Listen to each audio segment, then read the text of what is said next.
Mga everyday na gawain ko bilang isang nanay, asawa at content creator. Hello mga Marites!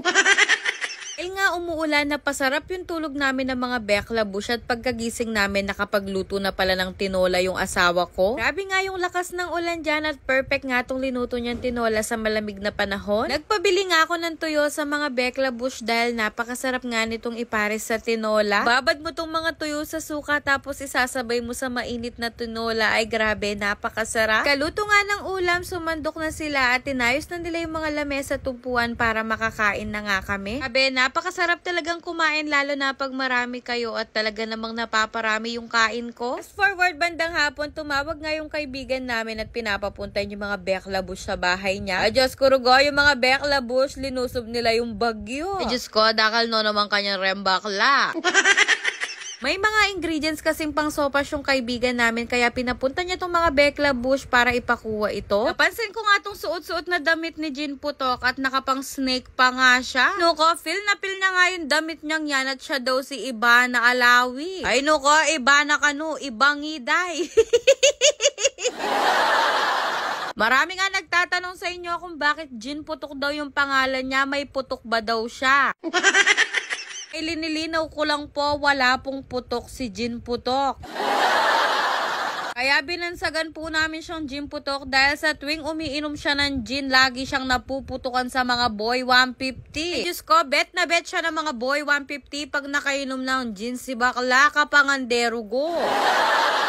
Pagbalik nga nila dito sa bahay, inasikaso na namin tong pang sopas para maluto na rin namin. Kanya-kanya na nga kami ng toka ng trabaho para mabilis naming maluto tong sopas dahil malapit na nga maggabi. Ay Diyos ko, pag gabi na kasi para ding manananggal tong mga beklabush na to. Ano ba naman kasi pag sumapit na yung alas 12 ng gabi, ay nuko, kahit bumabagyo pa nuko, inaanting nila yung mga boy 150. Nuko, lalaro kong patawad. Dahil nga frozen itong breast ng chicken, pinakulong muna namin to para mahiwa-hiwa namin dahil napakatigas nga nito. Inumpisahan na nga nilang igisa tong sopas dahil nga hindi naman din ako marunong magluto, tiga nuod-nuod lang rugo ako. Grabe nga yung lakas ng ulan kaya hanggang dito sa rooftop talaga namang inaanggina. Ayo, si Ibangi nagwawalis lang, talaga namang napaka-sexy rugo. Malapit na ang maluto itong sopas kaya itong mga beklabush ininit na rin yung mga binili nilang pandesal. Ay Diyos ko, hindi ko nga alam kung ano namang iniimbento ng mga to at may pa-butter pa sila. Nuko, itil-til yun rin kay sopas din kinyanyan nyo parugo. O kung mapapansin nyo itong vlog kong to, halos hindi nyo makikita yung mukha ko dahil wala naman nga talaga akong maitutulong, hindi ako marunong rugong magluto. O yan ang ending, tiga video kurugo. Ay grabe, napakabango nga nitong sopas at perfect nga ito sa malamig na panahon. Ay nuko, sapak na kerugo sa katawan.